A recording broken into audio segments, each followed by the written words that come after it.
I always felt that existence as such was weird.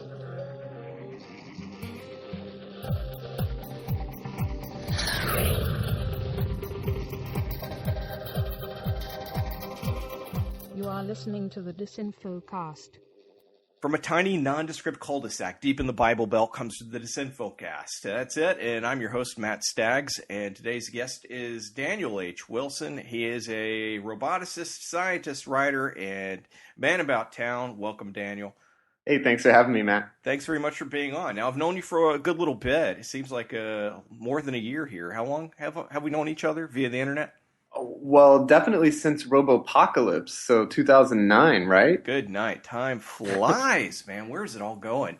Well, I'm glad I had the opportunity to bring you on here because, we've been hearing a lot of stuff about drone warfare and, I don't know if you've seen the video of the, I think it's the big dog robot throwing the cinder block and stuff like that. And it's just getting kind of creepy out there. So I thought you'd be a good person to talk to. But, before we get into that, let's kind of talk a little bit about your fiction. You, of course, are the author of Robopocalypse, which has gotten a lot of attention lately, which was at one point scheduled to be Steven Spielberg's next movie. I know it's still somewhere there. But could you tell us a little bit about what that's about and maybe what's going on with it right now? Sure. Yeah. So in 2009, I guess I sold Robopocalypse, which was my first novel. This is my first fiction. I had written a bunch of other books that were nonfiction that drew on all the time I spent studying robotics. And then I never got a job building robots. Mm-hmm. And now you weren't just anywhere. You were at Carnegie Mellon. Is that right? Yeah, I was very lucky to be accepted at Carnegie Mellon.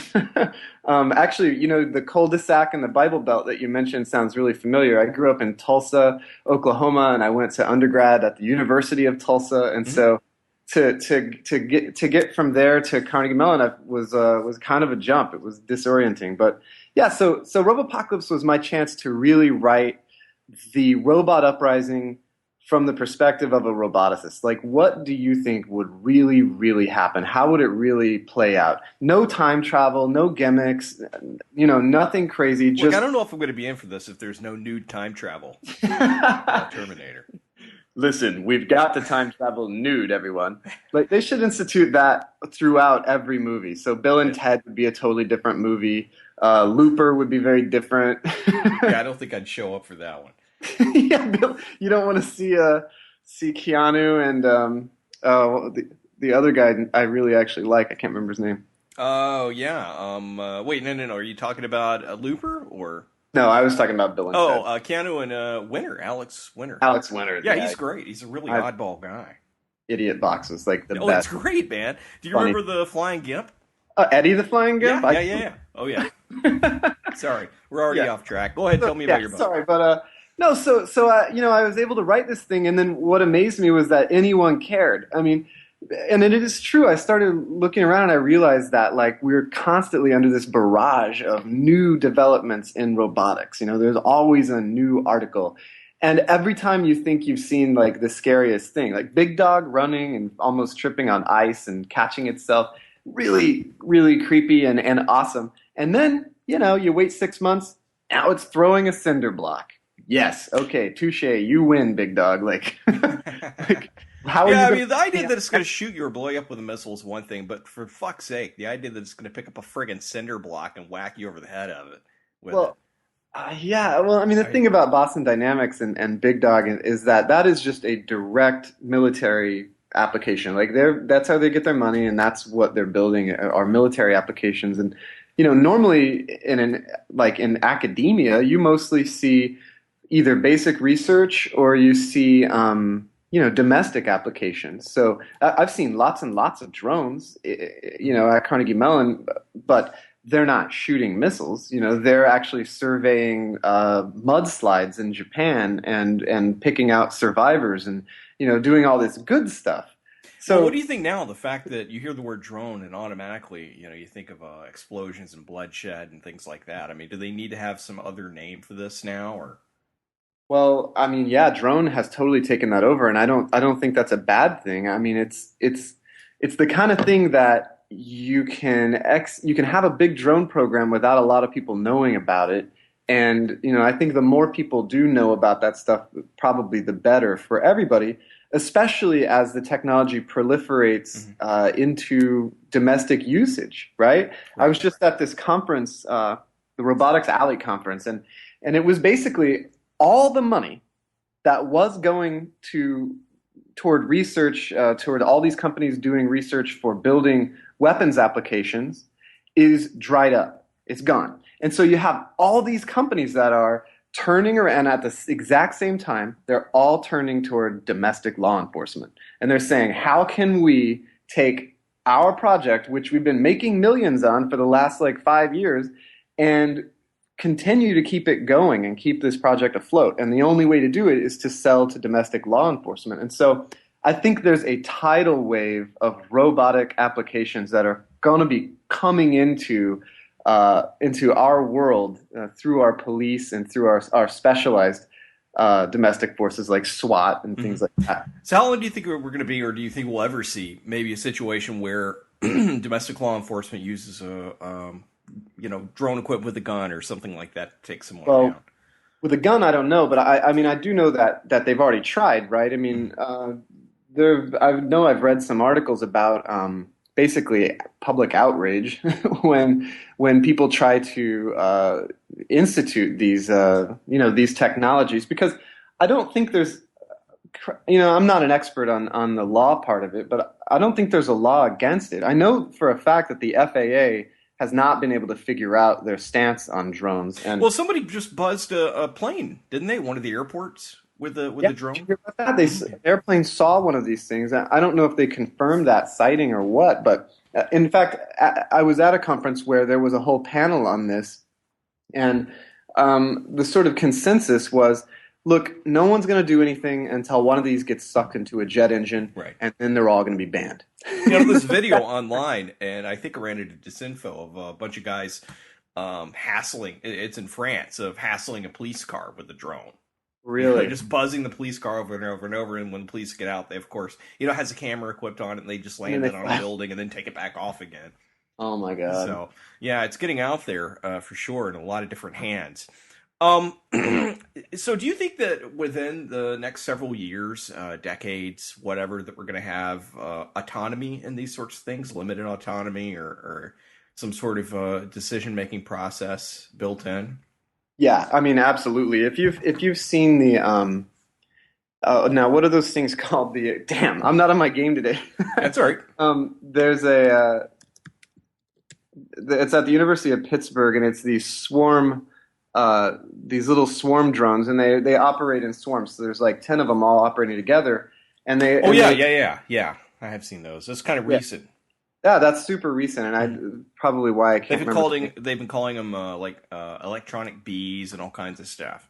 Yeah, well, these are just little little helicopter platforms. I mean, they fit on the palm of your hand, but they're not much bigger than the palm of your hand.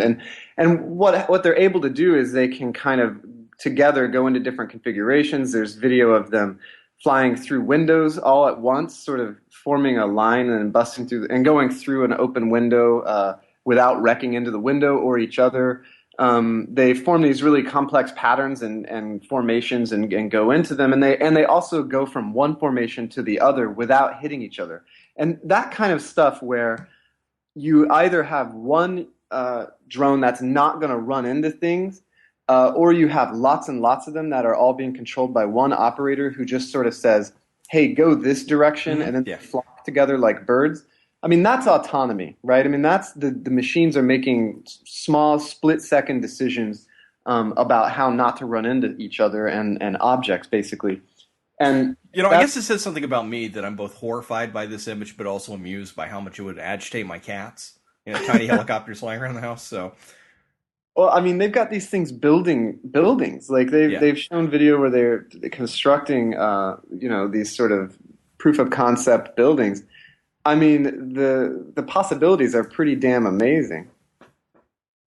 So, I think it's just a step from there, from making this decision-making process, like you're talking about, to avoid obstacles, to target acquisition, wouldn't it? I mean, how hard would it be to program a device to specifically note an appearance, a person's physical characteristics, and target it? Yeah, well, and I mean that is absolutely a military priority. I mean the whole DARPA micro air vehicle program and from the now defunct Future Combat Systems whole initiative there, that whole thing. Is that DARPA calling you? Yeah, that's my phone.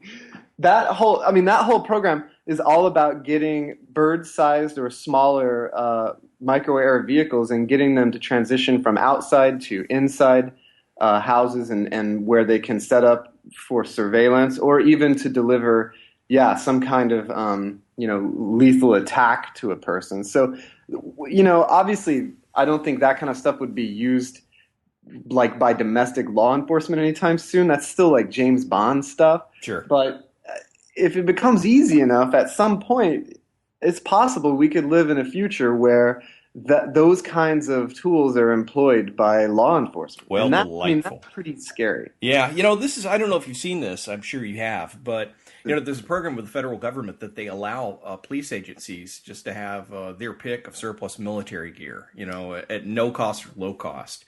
So we have an increasingly militarized police force. There's some small towns, I want to say maybe a town in Alabama or Arkansas or somewhere else that are getting, I saw one that had like a tank, basically. Tanks, for God's sake. But this is a really, to me, I think this is a really interesting line in the sand, right? If you look at the United States, there's a big difference between like law enforcement level of military and then military, right? Right. Sure. There's that great video of it's old video at this point, but the guy who gets loose in a tank from an armory, right? Oh yeah. It's a classic. He eventually,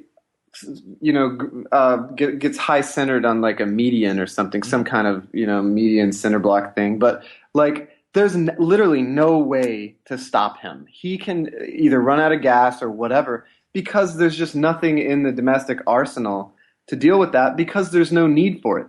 If you look at like Mexico, where they're taking actual like National Guardsmen and putting them up against criminals that are armed at a military level or were even trained as military, that's a different thing, and that's a scary place to live. I visited Belfast once and went to I had a friend who was a police officer there, and I got to see their armory, and it was full of, MP5s and all kinds of military gear, Their vehicles were like armored personnel carriers and stuff. And because they had so many Molotov cocktails thrown, right. The actual armor would just burn up and actually kill people. So instead they had these really high-tech APCs. The exteriors were totally covered in this really cheap plywood so that Molotov cocktails would bounce off. So, whenever some places the line between law and military is very thin, but here in the United States, I feel like there's this vast gulf between. Well, yes and no. We see a lot of police getting stuff that smaller nations would probably very much like to have. I don't know if, and just sort of militarization of the culture of law enforcement as well. I don't know if you saw any of the pictures from the protests in Anaheim. I want to say it was last summer, maybe a little bit before that. But they had guys out there, police, wearing Desert Storm clothing with sniper rifles and all this crazy stuff. Just standing out there. There's a militarized culture, and I don't want to say Desert Storm, by the way. I meant, whatever war we're currently fighting. Yeah. Military desert clothing. Let's just leave it at that. Yeah. That's what kind of worried me about when I was at this conference and I saw all of these really hardworking roboticists and people that had been working to satisfy a certain set of constraints that you might have at a checkpoint in Iraq, or trying to do house clearing, in Iraq or Afghanistan or something. And then, their robots have constraints like, for instance, all the houses in Afghanistan have a little raised, or maybe it's Iraq, little raised lip around the door so that scorpions and bugs don't just walk in, right? Right. And so all the robots have to be able to get over this lip. And so they've done studies on how high is the lip and how wide is it, and what do you need in order to get over it. And so you've got all these robots designed for that domain, and then now you've got all these people scratching their heads and going, well, how can we stay in business? And so what they do is they go to police departments and I mean, keep in mind that in a police department you have like a rigorous set of rules that you obey for any scenario that you're in, right? If you're in a hostage situation, you don't just show up and wing it, right? Sure. I mean, God, I hope so. SWAT members, they know exactly what they're supposed to do and when they're supposed to do it. So the way that they work in new technology is they go from beginning to end. They work out all new procedures, and they show how this technology could fit into the existing schema. So instead of like, showing up and like calling the hostage taker first, instead you knock out a window and throw in like a little robot that's going to roll around and go get some surveillance or something like that. And they put that formally down, So they're really literally rewriting the rules of how you conduct domestic law enforcement in the United States. And it's funny, the people who are writing the rules are literally the people who are building the military robots.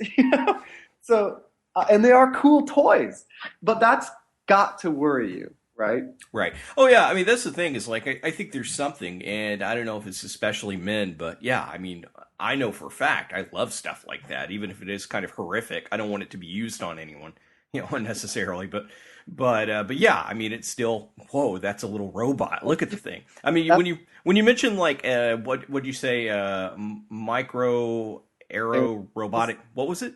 MAVs, micro air vehicles? Yeah, I mean, tell me that doesn't sound like a line of 80s Hot Wheels type toys. I mean, wouldn't you imagine that under a Christmas tree when you were growing up? Micro air vehicles.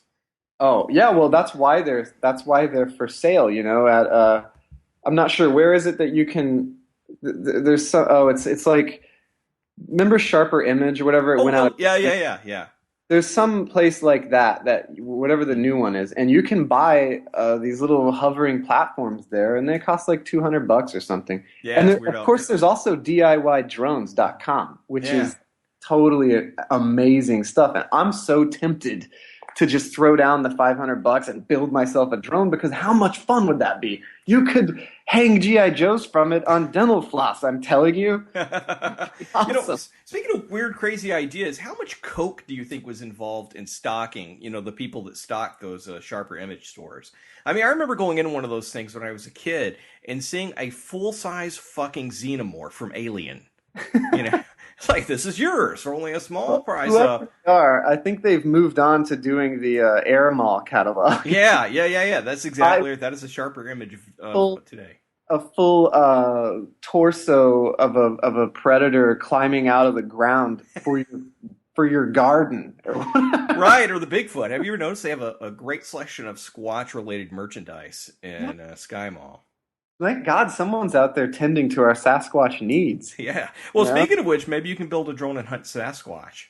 Yeah, that would be funny to accidentally spot Sasquatch. Or just make your own drone squatch. I think that's an idea. These drones here are going to be combing the woods day and night looking for Squatch. So, all right, we're talking about some pretty fun ideas here. Now, in your book, you have a lot of robots that don't meet a traditional image of what we might have of like a drone or even a robot itself. It seems like a lot of them are specialized for certain environments and functions. And I'd love for you to talk a little bit about that.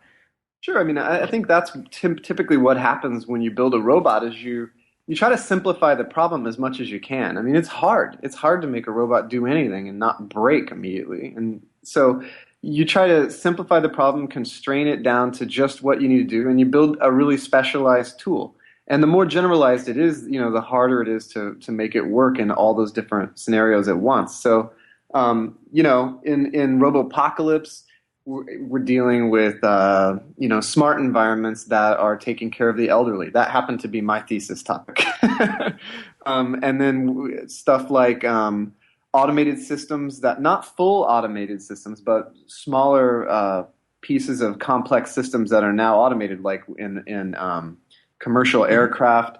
and just the whole supply, like utility chain, like how we get our power and how we route our supplies through cities. I mean, a lot of that is all determined by algorithms. You know, where they put stuff on shelves at the grocery store. A lot of that is figured out by an algorithm that uses the gift card information or whatever those loyalty cards to figure out where shit should be to maximize the amount that people buy. So, I mean, a lot of the details of our day-to-day life are put there by automated systems, and we really never are aware of it, you know. Some of the other stuff is stuff that I think is going to be really common in the next 5 or 10 years. So autonomous vehicles, I think, are going to show up with a vengeance in the next 10 years. It's going to be completely normal to see autonomous vehicles on the road. Well, maybe by the time that I'm too old to drive, those things will be common. Oh, I think they will for sure. We're going to be doing fine, right? Unless we blow ourselves up in the meantime, or we're taken out by Homeland Security using drone squatches. So. Evade Squatch attack. Hey, speaking of that, and speaking of robots, do you remember, and you may be a little young for this, the $6 Million Man? Do you remember that show? Of course, yeah. Yeah, do you remember the Bigfoot? It was like a robot. It was a drone squatch. I don't remember. He fought the Bigfoot, and a panel came open on its front chest, and all these wires and things sprung out. So, drone squatch apparently has a precedent. You know, that is, for me, I'm always writing. I write short stories, and I'm always writing about robots, it seems like, and I'm constantly having to tell myself, okay, Daniel, if the twist at the end is that he was a robot, you have to crumple this up and throw it in the trash and start over. Well, yeah, I think drone squatch trumps that for sure. Always there. So, one of the things I liked about your book, Robopocalypse, when I read it so many years ago, is that you had so many years ago? Come on, it came out in 2011, man. Was it 2011? It was 2009 when you were helping work on the marketing and stuff. All right. Well, I read it in 2009 then. Yeah, I know. You had the drop on everybody. Okay. You had the drop on Spielberg. It's been so many years ago.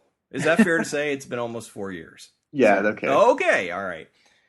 So anyway, what I was reading is I liked the fact that you had these robots, like I said, the ones that hopped and would attach themselves to people and blow up or something. Tell me a little bit about that. Like I said, you had these that certainly fit a certain environment and a certain function and were highly specialized. Yeah, so a lot of times so later on, as the book is pretty epic. It goes on for a lot of years into this war between, robots and people. And so after a while, the robots start getting more specialized for killing people. And there are, I actually extrapolated that stuff from current research I've read about. I mean, for instance, that what you're talking about, I think, is an extrapolation from something the military calls a self-healing minefield, which is a minefield where all the mines communicate with each other. And if somebody runs over a couple of them, the remaining mines can sort of locomote just a little bit to spread themselves back out so that the minefield heals up and it's no longer a clear route.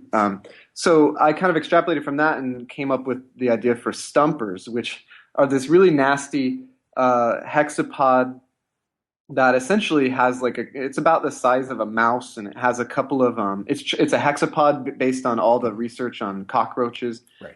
They're really great at locomoting over a wide variety of really rough terrains, and they can go really, really fast. The equivalent, if a human could run as fast as a roach can, it would be the equivalent of running 200 miles an hour. So it's pretty crazy what they can do. And so these stumpers are able to basically sense body heat. And I built that research off of some other research that's done for finding survivors in disaster zones. A lot of that is based on body temperature and looking for, and other things, also vibrations and stuff like that, and basically finding human beings whenever there's a lot of crushed buildings or landslides and things like that. So the idea is that these stumpers basically seek people out, and the other thing they do is they swarm. So each one is actually kind of dumb, but together they self-organize. So they know to orient toward heat and the vibration of footsteps. And when they get close, they self-detonate. And typically not enough to kill a person, just enough to wound them, which is what most landmines are designed to do now, because they just take a toll on the enemy. Because a wounded enemy is better than a dead enemy in a lot of ways, from a military standpoint. So it's pretty gruesome, and it's sort of an extrapolation of a lot of different technologies that I've seen and read about. And so, that's the kind of thinking that goes into a lot of the advanced varieties of Rob hardware, as it's called in the Robopocalypse world, as you get further into that book. And, I'm writing the sequel to it right now. So No, I didn't know that. I'm going even further into the future, and it gets even more strange, because you think of an AI designing its own technology, it doesn't necessarily follow any human guidelines. So you might get some really strange shit. Well, I look forward to that. Is there any kind of ETA on when that's going to be out, or just kind of in the process right now? I think the publisher's probably going to want to release it, when the movie comes out. So Spielberg delayed that by 6 months. Okay. So it's still on, right? Still Spielberg's. Yeah, no, I'm watching. I'm not as confident as I was. It was supposed to go into production in February, right? Right. And I mean, we were like 3 weeks from it. Okay, it had a budget of like 150 million. It was going to shoot in London. I was getting pretty excited. Right. And then Spielberg said that he had an epiphany, and he's only had a couple of epiphanies in his career, and he saw a better way to tell the story for less money, more likely to make it not a dud. I think I don't think he wants to lose money, on a movie. That's not Spielberg's game. So is it going to turn into a Pixar movie by any chance?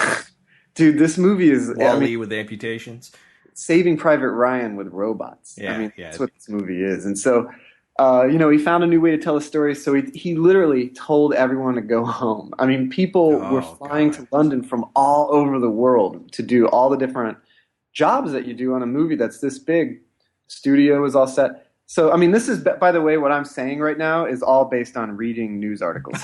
No one tells me anything. So I'm not spilling any big secrets, but I am the number one fan for this movie, and I follow it the closest. So, so it's still in pre-production. It's still going to come out. It's not lost somewhere. So as of, right now, Spielberg has emphatically told people in a lot of different interviews, hey, we're working on this. Like, this is still the next thing I'm going to direct. I'm not directing anything else. He hasn't signed on to direct anything else. He's producing a lot of stuff. But as far as I know, this is his next movie. Of course, it's Steven Spielberg, and he's a genius, and he can do whatever he wants. So did you, at one point, maybe just out of bitterness, hope that in Lincoln his face would fall off and he'd be a robot underneath? Just like Chucky. Just like wait, no, that's that Futurama episode where we're sailors on the moon. Yeah, exactly. Exactly. I love that. That brings me to a question I wanted to ask you. If there was any robot from popular TV or movies, whatever, that you would not want to hang out with, what robot would it be? What would be the most annoying, you think, to hang out with? Oh, man. As it turns out, there are a lot of annoying robots out there. So I think it would be a tie. Okay, so Vicky from Small Wonder. Oh, God. Really, just flat affect, just weird, creepy that she's a little girl and she sleeps in the boy's closet. And not that I didn't love watching Small Wonder, but would not want to be anywhere near Vicky. But yeah, you're talking about some weird implications there. I've never really considered with that. It's like this, yeah. And as a kid watching Small Wonder, I never thought twice about it. I love that show. I watched it every day after I got home. As I got older and started thinking about it, I was just thinking, did they really have that? Was that a real show? Who okayed that? But then that was the era of like Alf and stuff. So shit was crazy back. Yeah, and Sharper Image, by the way. So I think a lot of crap was going around. Now it's either a police procedural or a medical procedural. Oh yeah. Supernatural version. I think the majority of content on the television right now is Law and Order related. God, I'm loving Grimm actually. It's I know the show. I've not watched it. Yeah, you should just check it out. It's worth it. The other really creepy robot is that one from that movie Space Camp that's always going Max, Max, Max. God, shut the fuck up about Max. So, what do you think a conversation between those two would be like? Because Oh, one's got between those two. Yeah. Yeah, it would just be one of them aggressively shouting the other one's name, and then that one staring at him stone faced, or perhaps falling in love like she did in Oh, one episode, right? Jesus. And then maybe they would have a little, project a little computer screen with hearts on it, Oh yeah, yeah, and yeah. then just the Do you think raw. there'd be some terrible jokes about beginning interface and all that kind of crap? And then they would have to, yeah. Then the innuendo would have to Yeah. start poured on. Jacking in. So, now I feel kind of creepy because we're talking about a robot that's disguised as like a 9-year-old girl. It's not even a 9-year-old girl, Actually, I'll tell you what. That doesn't have to be creepy. So I'm super excited about this. I'm sorry to interrupt. No, I wrote a short story you called didn't replace one of your children, did you? No, negative. I keep my experiments constrained to fiction writing. But I wrote a short story called The Nostalgist, and this Italian director named Giacomo Cimini, he has the most Italian name ever invented, I think. He loved the short story, so he shot a short film based on the story, and it starred Lambert Wilson, who was the Merovingian in The Matrix Reloaded. Oh, yeah, right. Movie of Gods and Men. I mean, he's an amazing French actor. And then also a boy named Samuel Jocelyn, who's just in a movie called The Impossible. And the whole short story is about this old man who lives in this terrible dystopian world, and he's a nostalgist. He can't let go of the past. And as a result, he lives with a robot that looks just like a son that he used to have. And it thinks that he's a young father, and the robot thinks that they live this life, and it's just like a really bittersweet story about, Cory Doctorow called it Pinocchio punk, but honestly, yeah, I was going to say the same thing. I was wondering. Honestly, I never even thought it's much more violent. I mean, I wrote it. It's not Pinocchio. It's to be fair, Corey's in my opinion, infamous for adding punk to just about everything. And hack. For a long time, I know for a while I couldn't read Boing Boing anymore. And I like Corey. I have no problem with him. And Mark Frauenfelder's a friend of mine. Yeah, you're like Guatemala, something punk, Guatemala. And hack. Hack. Everything's a hack, Yeah. You're not dividing numbers, you're hacking numbers, you're not cooking, you're hacking some macaroni and cheese. So... Yeah. So, okay. Well, I was going to tell you, I think my worst robot to hang around with would be the robot from, what is that movie? Damn. It's, but the number 5 is alive. What is that? Johnny 5, what? Yeah. Absolutely. Get out of not. town. Yeah. No freaking. With the treads and everything else? What about when he's Los Lobos? Los Lobos kick your balls into outer space. Come on. Oh, no way. No? But how is he going to kick anything anyway? I mean, he's got treads. You know what? I have a T-shirt with Johnny 5 on it, and when I wear the shirt, people can't help. They smile. They say, "Who's Johnny?" They say, They say, "I remember that guy. He's awesome." I bet he's ripe for a remake, man. I bet we see Johnny 5 again. Well, I hope I'll see him in Robopocalypse.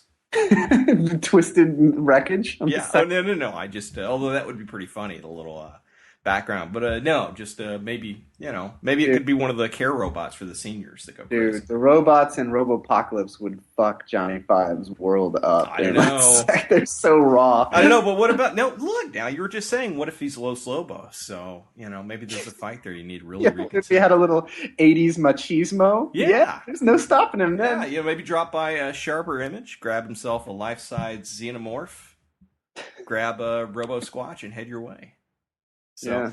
All right. Well, we're talking a little bit about your books here. Your next book that you've had out, or I don't mean that. The next book we're going to talk about, but the one that came out most recently is Amped. I know it just came out in paperback, a month ago, something like that, 3 weeks. Hello? Yeah, no, Amped, that's right. It just came out a couple of weeks ago. Right. I'm really excited about it. And now with this, you sort of escalate this idea of technology being a part of human life, because the people in it are kind of modified in a way. Yeah, and with Amped, I just get really real. I mean, it's just like, I said it just 5 years in the future. I think that what happens in Amped is really going to happen in real life, and this is my version of it. And basically, what happens is, uh, people with disabilities start getting technology that in the past would have given them, maybe normal level of functioning or something approximating normal. But technology evolves faster than people, right? Right. So what happens in Amped is people with disabilities start getting super abilities, So to ground that, basically what happens is kids with ADHD start getting neural implants that cure the ADHD, but also make them smarter than other kids. It's like if you're a pitcher and you go get Tommy John surgery and then you throw faster than when you were healthy, right? So now you have this issue like, should everyone have to get this implant in order to compete, right? And so, what happens is essentially a civil rights movement as some people move to say, we've got to outlaw this technology because we're creating a scenario where I'm going to have to give my 8-year-old daughter a brain implant so she can get a job, right? And then other people are saying, hey, my 8-year-old has severe ADHD and she needs to be able to concentrate long enough to tie her shoes. So you have two very motivated groups of people with something to fight about. And it really comes down to, instead of people versus robots, it's people becoming robots and getting a lot of this robotic technology put into their bodies. And it all plays out in a pretty violent way. So in a way, yeah. So in a way, basically, the level of normal continues to rise, the hurdle of what's Yeah. considered normal. And so you think a lot of this is going to happen. Do you think people are going to start replacing their organic parts with better performing mechanical, electronic, and biological inventions? I think eventually we're going to reach that point. I think right now what's happening is we're reaching a point where let's say that your leg is crushed and you have the option of waiting and hoping that some surgery is going to come around that can take a muscle out of your back and put it in your calf or whatever. And you're also in extreme pain all day. Or you can just have it lopped off and they say, look, here's what we got right now. It's titanium. It's a new leg. You'll be able to walk. You'll be able to run. And people are able to right now make that decision and say, I'll go with the technology. I'm not going to wait around and try to hang on to my natural ear canal or my natural eyes or my natural legs that have been hurt in some way. People are opting for the technology: cochlear implants, retinal implants, neural implants. Of course, all manner of prosthetics, even exoskeletons that go over your body. That Right. I saw one of those today, actually. Someone's invented gotten it one to a pretty good stage development where paraplegic people can use it to walk around. Yes, the HAL 5 is one of those that can do that. Not to be confused with the Johnny 5. Yeah, what is it? Yeah, those people name everything. That's the company called Cyberdyne in Japan. They watch way too much science fiction. Yeah, I think so. Cyberdyne. Yeah. So I wanted, that kind of brings me into something I wanted to kind of touch on here. We're talking about people replacing their things to achieve this level of, better than normal, and thus, normal, the bar of normal getting higher and the race beginning. How is that different, you think, from, at least philosophically, from people using, prescription medications for boosts, in one way or the other? Like, I know a lot of people that aren't technically ADD that, use Ritalin to help study and stuff like that. And I've known some people that use, I think Joe Rogan's talked about it, Provigil, and I've met some people that use that for, hyperattentiveness. I personally don't think there's really any sort of fundamental difference between this pharmacological type modification of your body and your abilities, or the much more gritty kind of robotic implant type. But, as it turns out, there are a lot of mental differences, I think. I don't think it's actually different, but people think of it differently. So, drugs sort of wear off, and then you're left the way you were afterward, hopefully. And also, drugs don't involve cutting open your body and changing something that's there, or destroying a part of your body permanently. So, for instance, if you get cochlear implants, you have to destroy the natural functioning parts of your ear. Right. You're not going to get it back again, you know. So that's a tough decision to make. If you get a prosthetic limb, you got to have the old one chopped off. I mean, that's a pretty big mental hurdle because you are allowing something foreign into your body. You're allowing something foreign to become a part of your body rather than just allowing something foreign into your body and then back out. Do you think this changes your self-image? I mean, do you become something more than human or different in your own mind? I mean, if you start losing all these parts, when does a person become something else? You know, is there a... Well, first of all, I have to say that people should read Machine Man by Max Berry. That's a great book. That's awesome a great book. I loved it. About this topic.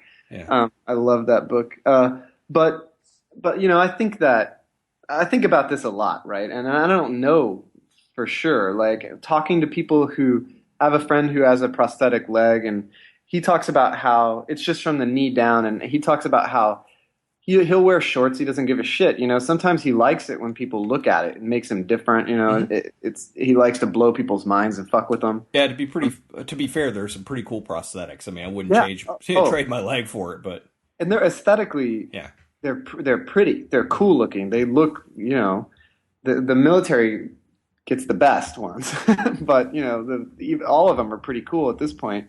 But then he says, you know, sometimes he just doesn't want to deal with it because it's like an added thing that you have to think about, you know, all day long while you're in public. So he'll just wear pants, just so he doesn't have to think about the fact that other people are thinking about the fact that he's got a prosthetic leg down there. One thing I really like to think about is, what if you can't see the world the way other people do? You know, what if you can't see human faces? You know, what if you can't hear human voices? And that's something I explore in Robopocalypse and Amped. This notion that, can you lose touch with reality, with your grasp on what it means to be a person, or your connections to other people, whenever you start changing these sort of fundamental things, right? I mean, looking at your mother's face elicits a certain very fundamental human response. You know, depending on how old you are, you either want to run toward her or away from her. Now, all right, I got to test your geek knowledge here then. There was a role-playing game called Cyberpunk. Do you remember that by any chance? I do, but I haven't played. Oh, yeah, right. Played. Yeah, I imagine not. But there was a idea in that of cyber psychosis, that if you got too many artificial parts, you start losing what it meant to be a human. Yeah, you know, I played Heroes Unlimited quite a bit because it was pretty simple to play. Right. And you know, they had a lot of cyborgs in there, and I think I remember something similar in that game, where if you went overboard getting the augmentations, it could have some negative sort of repercussions. So, with this idea of people getting away from being human, I have to ask, just like we were talking about how something becomes the new normal, do you think it'd be possible for someone to become the new human? You know, that basically you come right out of the womb and you're kind of considered incomplete. Yeah, or unless you get the implants before you're born. I mean, that's totally possible too, and somewhat likely if you have certain disabilities or if you're born with certain birth defects. I mean, one thing that's interesting about these neural implants is that the brain's plastic, you know, and it remains plastic as you get older, no matter what they used to say. And so, you know, the younger you are, the quicker your brain will adapt to new whatever. So, for instance, if you don't have the ability to hear, doctors urge parents to give their kids cochlear implants as soon as possible, so that they'll have as long as possible to let their brain. And it's actually, that's a highly controversial issue among parts of the that community. Yes, I know it's not deaf. What are the hearing? Yeah, the deaf community. I mean, in the deaf community, if you get a cochlear implant, I mean, some people feel like you're implicitly acknowledging that there's something wrong with being deaf, and yeah, you can be, I think, excluded from that community. But you can't blame parents for for making decisions like that for their kids either. It's a really tricky situation, I think, and everybody should make their own decision on that. But the point is that implanting is something that's going to happen, and implanting kids and babies and unborn babies is something that could have vast benefit, for that individual, because they're going to have the implant sooner. Their brain's going to adapt to it better, and they may get enhanced capabilities as a result of that. So there's this pressure to go that direction, which, I mean, that's going to be interesting to see how that plays out and see how far people will go with it. And not just here in the United States. I mean, this is a problem that scales, right? Or it's an issue. On one level, you have all the kids in your kid's class, and whether or not your kid is going to be the smartest one in the class or the dumbest one. But then you have all the kids in China, Right. And all the kids in Europe and all the kids everywhere. And so, one thing I like to think about is what happens when China issues a new, rule that everybody turns 18, they get a neural implant to boost national productivity, right? Mm-hmm. What I'm worrying about are things like software upgrades. Could you imagine that you have to be up tonight for human 0.2, 0.3, 0.5 to be downloaded? There's a lot of fun scenarios about. Or what about DRM, Well, and I mean, this is another thing. When you think about all these hip implants that got recalled recently, Mm-hmm. well, that's a bitch, right? I mean, it's in you. I mean, what are you going to do? You don't just walk up to the doctor and slap it on the counter and be like, can I have another one? I mean, that's tough. Obsolescence. And do you wait for the new iPhone? I don't know. Do you wait for the new neural implant? Yeah, and it's going to go in your brain. Right, and there's going to be class differences as well. I mean, social and economic difficulties for people to be able to keep up with this thing. Disparities. Later, I don't think that'll be the first. One thing I see a lot is that in fiction, people think it's the wealthy who are going to oppress the poor with their new neural implants, and I just don't think that's how it's really going to show up. You don't think so? Because I've always felt stuff like life-expanding technology will eventually have a class of immortal vampires living over us. And if it doesn't already. Yeah. Sir. Oh, I mean, and also on top of it, I imagine it's life on a installment plan for the rest of us. I mean, if you're a millionaire, I'm sure you can practically live forever in that kind of environment, and the rest of us, pseudo-eternal wage slaves. But I think I'm a little more pessimistic than you are. Well, no, I mean, right now, if you're just thinking about neural implants, sorry, I've got to move to plug my computer in. If you're thinking about neural implants, then you're talking about a scenario where there's a big barrier to entry, which is you got to get your head cut open and a hole drilled through your skull. And so if you've already got all the resources, you got all the money, then your best bet is to just make sure nobody else gets a neural implant, because unless you've got severe epilepsy or some kind of real issue, you're probably not going to be down for the whole drilled, through the skull. Well, think about this with our current medical system as well in this country. I mean, some people can't even afford to get a tooth filled, I can imagine trying to keep up with the Joneses with things like brain implants.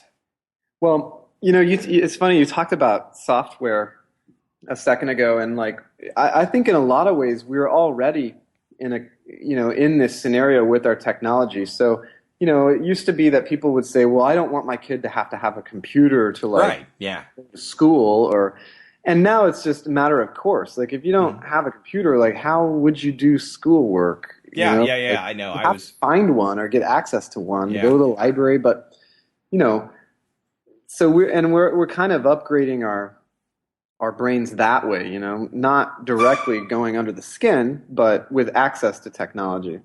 Well, I can think about it as being a young boy and not being able to, my parents not having enough money to let me keep up with whatever the big trend was. If there was this brand of shoes, I'd have the shoes that were 2 years behind, or the off brand of that, or whatever. Now I feel like it made me a better person, but at the time it was pretty painful. I went to school in XJ900s one day. That was nobody would let me. I didn't even make it through the day. It was rough. Is that a sound of you from back in the day? Shouting, crying? Say what? Was that a sound of you back in the day, shouting? No, that's my daughter. Well, I know you've got to run, but speaking of neural downloads and implants and software upgrades, where can we upgrade our brain with your stuff? Where can we find you? Yeah, online? I'm at danielhwilson.com, and I'm on Twitter at danielwilsonpdx, Portland, which is where I'm at. And yeah, Amped and Robopocalypse are available all over the place. And you've got a bunch of other ones too, like How to Yeah. Survive a Robot Uprising. Is that one of them? Yeah, that was my first book, nonfiction, I'll Uh, have you know. yeah, it's a great book, and Brojitsu as Yeah, well. librarians actually came out and said not to buy it for your children.